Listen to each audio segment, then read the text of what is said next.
Bismillahirrahmanirrahim. Assalamu alaikum, students. In our last lecture, we studied about thermoregulation in mammals, that is human. ठीक है, human में हमने पढ़ा था. Today is the last lecture of our first chapter, that is chapter number 15. ठीक है, chapter number 15 का जो कि हमारा फर्स्ट चैप्टर है उसका आज हम लोग लास्ट लेक्चर जो है पढ़ेंगे. ये आप देख रहे हैं, कोल्ड टेम्परेचर में अडॉप्टेशन, वार्म टेम्परेचर में अडॉप्टेशन, थर्मोस्टेट फंक्शन और टेम्परेचर इन फीवर पायरेक्सिया, ये हम लोग करेंगे. आज हमारा चैप्टर जो है वो कंप्लीट हो जाएगा. तो थोड़ा सा लास्ट लेक्चर हमने कहाँ से खत्म किया था वो हम लोग वहाँ से थोड़ा स्टार्ट करेंगे. ठीक है, लास्ट लेक्चर में हमने रेगुलेटरी स्ट्रेटजीज पढ़ी थी मैन में, ह्यूमन में, हीट की प्रोडक्शन के लिए और हीट जो है उसके ओवर प्रोडक्शन को कंट्रोल करने के लिए. हीट की प्रोडक्शन के लिए हमने मैकेनिज्म पढ़े थे. दूसरा के मैकेनिज्म थे शिवरिंग थर्मोजेनेसिस. इसके थर्मोजेनेसिस का मतलब हीट की प्रोडक्शन, शिवरिंग का मतलब मसल की मूवमेंट, कॉन्ट्रैक्शन. कॉन्ट्रैक्शन के लिए अगर मसल की मूवमेंट हो रही है तो शिवरिंग थर्मोजेनेसिस कहलाएगी. और नॉन शिवरिंग थर्मोजेनेसिस जिसमें हार्मोनल हीट प्रोडक्शन हो रही है, हार्मोन हीट प्रोडक्शन करवा रहे हैं जैसा कि थायराइड हार्मोन. ठीक है, वो हीट प्रोडक्शन करवाएंगे. इसके अलावा कुछ मेमल्स के पास हमने पढ़ा था कि ब्राउन फैट भी होती है जो कि हीट प्रोडक्शन के लिए स्पेशलाइज्ड होती है, वो भी हीट प्रोडक्शन में अपना रोल प्ले करती है. इसके अलावा अगर हीट की ओवर प्रोडक्शन हो जाए तो क्या किया जाता है कि ब्लड का फ्लो, जो इवेपोरेटिंग एक्सपोज सरफेसेस हैं, एक्सपोज सरफेसेस जो बाहर की तरफ बॉडी की सरफेसेस हैं उनकी तरफ ब्लड का फ्लो तेज कर दिया जाता है ताकि वहां से हीट ह्यूमन में से निकल के या किसी भी ऑर्गेनिज्म में से निकल के इन्वायरमेंट में चली जाए. तो इस तरह से ओवर प्रोडक्शन जो है वो कंट्रोल हो जाएगी. इसके अलावा हमने देखा था कि स्किन जो है वो एक ऑस्मो रेगुलेटरी ऑर्गन है. ठीक है,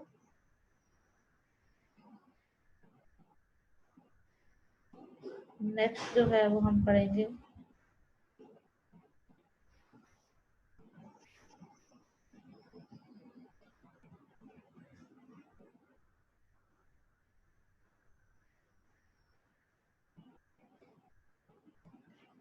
कि कोल्ड टेम्परेचर में कौन कौन सी अडॉप्टेशन होती हैं ह्यूमन के पास या मैमल्स के पास. ओवरऑल जनरल मैमल्स की बात करेंगे. Mammals have various mechanism that regulate heat exchange with their environment. Vasodilation and vasoconstriction. Vasodilation में जो वेन्स होती हैं वो डायलेट हो रही होती हैं, यानी उनमें ब्लड फ्लो जो है वो वैसोकॉन्स्ट्रिक्शन में जो है वो कॉन्स्ट्रिक्ट हो रही होती है, थोड़ी तंग हो रही होती है. ठीक है, कॉन्ट्रैक्ट हो रही होती है.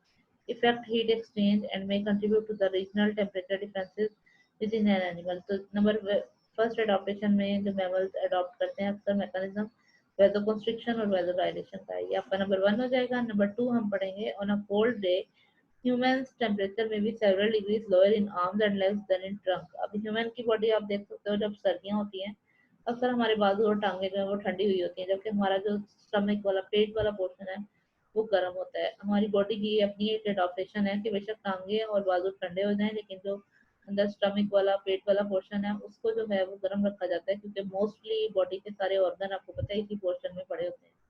तो ऑर्गन्स जो हैं उनको उनके जो टेम्परेचर जो है वो मुनासिब रखने के लिए बॉडी की ये मैकेनिज्म होता है कि बॉडी जो है वो टांगों और बाजुओं का टेम्परेचर बेशक लो हो जाए सर्दी वाले दिन, लेकिन जो दरमियानी वाला ट्रंक है उसका पोर्शन जो है वो नॉर्मल ही रहता है.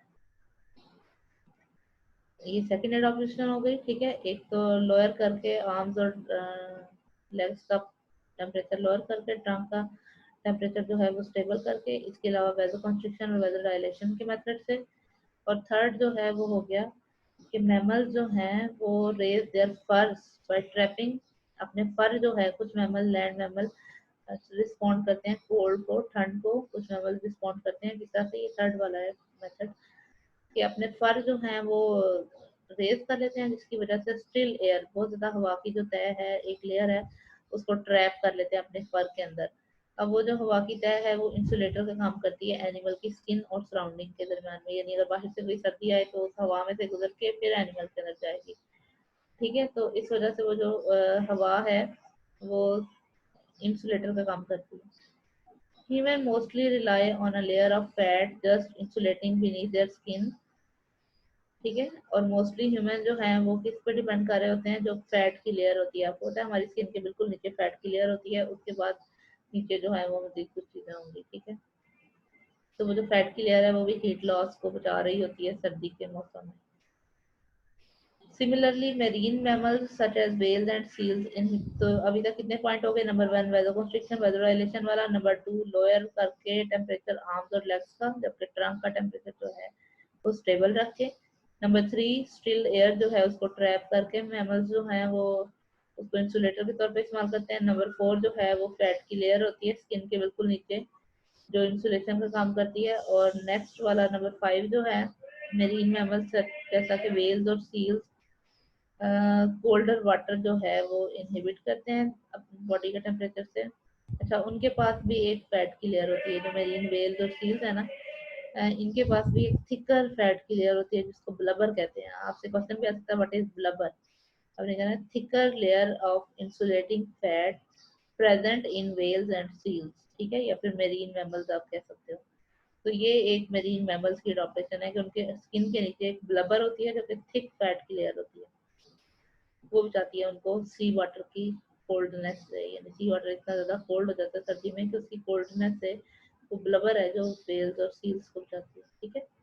तो ये हो गया कोल्ड में क्या क्या एडॉप्टेशन होती है मैमल्स की, ठीक है। नंबर 1 वेसोकंस्ट्रिक्शन, नंबर 2 ट्रंक का जो है जिसमें वाइटल ऑर्गन्स पड़े होते हैं उसका टेम्परेचर स्टेबल रख के लोअर करके आर्म्स और लेग्स का टेम्परेचर, नंबर 3 जो है वो स्टिल एयर की जो लेयर है वो ट्रैप करके फर्श के अंदर, नंबर 4 जो है वो फैट की लेयर जो कि स्किन के बिल्कुल नीचे होती है, और नंबर 5 जो है वो ब्लबर जो कि एक और फैट की लेयर है लेकिन वेल्स और सील्स की फैट की लेयर है जो ब्लबर कहलाती है, ठीक है। नेक्स्ट आ जाते हैं वार्म टेम्परेचर में कैसी कैसी एडाप्टेशन है। Marine mammals dispose of their excess heat into warm seas by large number of blood vessels in outer layer of the skin. अच्छा, ये नंबर 1 एडाप्टेशन है कि मेरीन मैमल्स जो है जब बहुत ज़्यादा गर्मी हो जाती है तो उनकी जो आउटर लेयर है स्किन की उसकी जो ब्लड वेसल्स हैं उसमें बहुत ज़्यादा हीट भेज देते हैं, ठीक है, जिसकी वजह से उसमें से हीट उस एक्सटर्नल लेयर जो है स्किन की जो आउटर मोस्ट लेयर है उसमें जाती है हीट और वहां से वापस इन्वायरमेंट में चली जाती है, ठीक है। This dissipate the heat from skin surface, ये नंबर 1 हो गया। मेरीन मैमल्स क्या करते हैं, यानी एक्सेस हीट जो उनकी स्किन की बाहर वाली लेयर्स होती हैं उनमें भेज देते हैं। टेरेस्ट्रियल मैमल्स जो हैं वो क्या करते हैं, इन कंट्रास्ट टेरेस्ट्रियल मैमल्स के पास मैकेनिज्म होता है इवेपोरेटिव कूलिंग का। इवेपोरेटिव कूलिंग का जो मैकेनिज्म है उसमें क्या होता है कि उनकी स्किन के ऊपर से जो है वो कूलिंग हो जाती है, मतलब हीट जो है उनकी स्किन के ऊपर से बाहर निकल जाती है जिसकी वजह से स्किन जो है वो ठंडा ठंडा फील करती है। Sweat gland activity and evaporative cooling is one of the major factor temperature reducing strategy. Sweat gland उनकी surfaces पे present होते हैं, skin surfaces पे sweat gland present होते हैं जिस वजह से sweat निकल जाए तो तब भी evaporative cooling हो जाती है। इसके अलावा panting जो है वो एक और evaporative cooling का method है। The evaporative cooling in respiratory tract is other mechanism as represented in dogs. Bats जो हैं वो सलाइवा और यूरिन यूज करते हैं इवेपोरेटिव कूलिंग के लिए, ठीक है। तो ये evaporative cooling mostly mammals use करते हैं, उसके डिफरेंट मेथड हैं। पेंटिंग भी इवेपोरेटिव कूलिंग का मेथड है जो कि डॉग्स इस्तेमाल करते हैं। बैट्स जो है वो सलाइवा यूज करती हैं इवेपोरेटिव कूलिंग के लिए, ठीक है, सलाइवा और यूरिन यूज करती हैं। ये तो थे कोल्ड और वार्म टेम्परेचर में मैमल्स के पास क्या रेगुलेटरी स्ट्रेटेजीज है। ये हमारा लास्ट वाला लेक्चर जो स्टार्ट हुआ था मैमल्स का, उसी में हमने ये था कवर करना उसी के मतलब पार्ट्स से, ठीक है। ये हमने लास्ट लेक्चर स्टार्ट किया था अपना रेगुलेटरी स्ट्रेटजीज मैमल्स में, थर्मो रेगुलेशन के लिए क्या क्या थी। अब हमने कोल्ड में भी पढ़ लिया उनकी रेगुलेटरी स्ट्रेटजीज और इसमें पढ़ ली है वार्म टेम्परेचर में भी पढ़ ली है रेगुलेटरी स्ट्रेटजी। अब हम थर्मोस्टेट पढ़ने लगे हैं। Function, thermostat function and feedback control in humans. Body temperature regulation in humans is based on complex homeostatic system facilitated by feedback mechanisms. मतलब फीडबैक मैकेनिज्म जो हैं वो बॉडी में होम्योस्टेसिस कंट्रोल कर रहे हैं या होम्योस्टैटिक मैकेनिज्म कंट्रोल कर रहे हैं या थर्मो रेगुलेशन को कंट्रोल कर रहे हैं। Homeostatic thermostat is present in hypothalamus, a brain part, यानी थर्मोस्टेट होम्योस्टेसिस का जो थर्मोस्टेट है, थर्मोस्टेट एक किस्म का मॉनिटर है, एक किस्म का कंट्रोल करने वाली चीज है, ठीक है। वो होम्योस्टेसिस को कंट्रोल करने वाला जो थर्मोस्टेट है वो ब्रेन के कौन से पार्ट में प्रेजेंट है? हाइपोथैलेमस। ये आपके एमसीक्यूज के लिए भी इंपॉर्टेंट है और शॉर्ट क्वेश्चन भी इससे रिलेटेड आ सकता है कि homeostatic thermostat, where homeostatic thermostat lies. ठीक है, तो आपको ऑप्शन दिए जा सकते हैं, हाइपोथैलेमस इसका आंसर है, ब्रेन का part hypothalamus. It responds to changes in temperature above and below the set point which is 37 degree centigrade. अब होम्योस्टैटिक थर्मोस्टेट जो है, जो कि हाइपोथैलेमस में मौजूद है, वो टेम्परेचर बढ़ जाएगा तब भी वो मैसेज भेजेगा बॉडी को कि इस तरह से एक्शन करे, और अगर टेम्परेचर कम हो जाएगा बॉडी का तो भी वो बॉडी को मैसेज भेजेगा कि अब इस तरह की जो है वो मूवमेंट करनी है।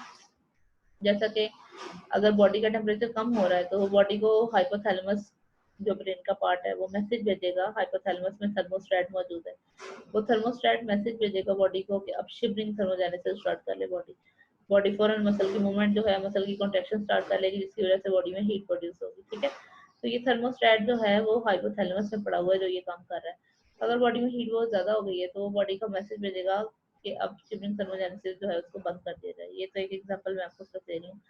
बाकी भी इवेपोरेटिव कूलिंग भी अगर करनी है बॉडी ने तो वो मैसेज कहाँ से आ रहा है? ब्रेन के पार्ट हाइपोथैलेमस में, वहां पे ये थर्मोस्टेट पड़ा हुआ है होम्योस्टेसिस का। ठीक है, तो ये दो केसेस हैं, नंबर 1 इसको आपने देना है और नीचे वाले पैराग्राफ को नंबर 2 केस देना है। पहले केस में, केस नंबर 1 जो है उसमें है टेम्परेचर अगर सेट पॉइंट से ज्यादा हो रहा है, यानी 37 बॉडी का टेम्परेचर है लेकिन बॉडी का टेम्परेचर 37 से ज्यादा हो रहा है। ठीक है, तो क्या होगा?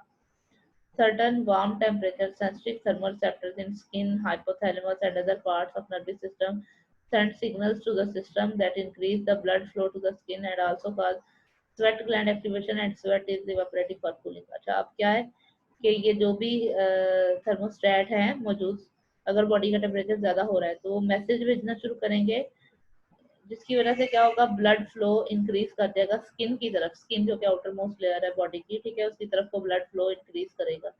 ब्लड फ्लो इंक्रीज करेगा तो ब्लड में से हीट जो है वो स्किन में से होती हुई बाहर इन्वायरमेंट में चली जाएगी। ठीक है, तो इस तरह से एक बॉडी की गर्मी भी निकलेगी बाहर।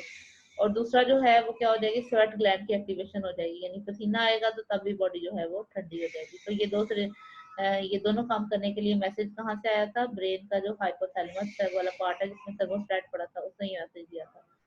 उसके बाद अगर कोल्ड टेम्परेचर हो रहा है तो क्या हो रहा है? Cold temperature receptors and impulses to hypothalamus that inhibit heat. अब फिर रिसेप्टर्स जो हैं, जो जहाँ जहाँ पे पड़े हुए हैं ब्रेन में है या जिस भी बॉडी के पार्ट में है, वो ये मैसेज भेजेंगे कि अब चूंकि सर्दी हो गई, अब बॉडी को मैसेज देंगे कि अब हीट को बचा लो।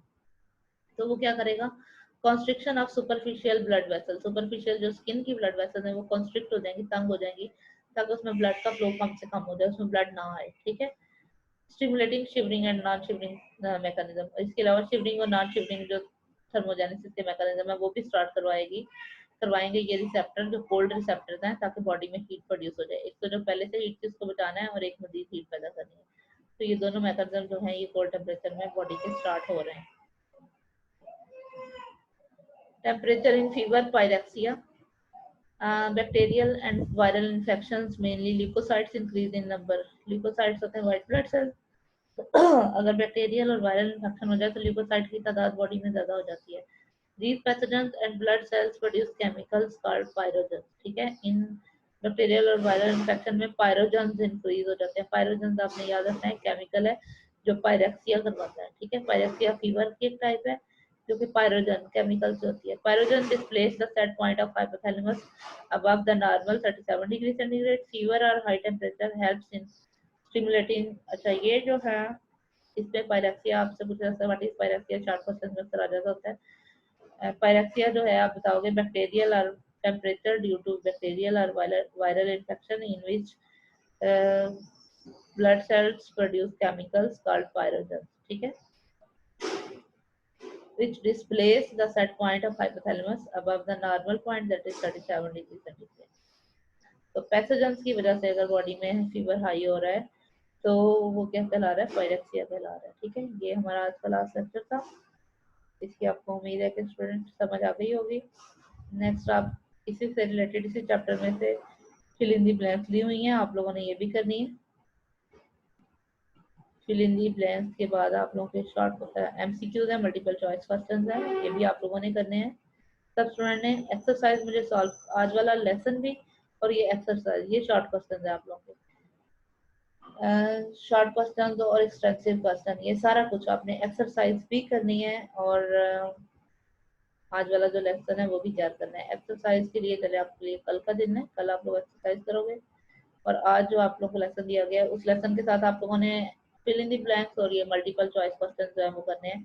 शॉर्ट क्वेश्चन और लॉन्ग क्वेश्चन कल के लिए हो जाएंगे और फिर उससे नेक्स्ट डे जो है वो आप लोग का टेस्ट होगा इस कंप्लीट चैप्टर का। ठीक है, ये आप लोगों ने अच्छी तरह से इसको लेसन को तैयार कर लेना है।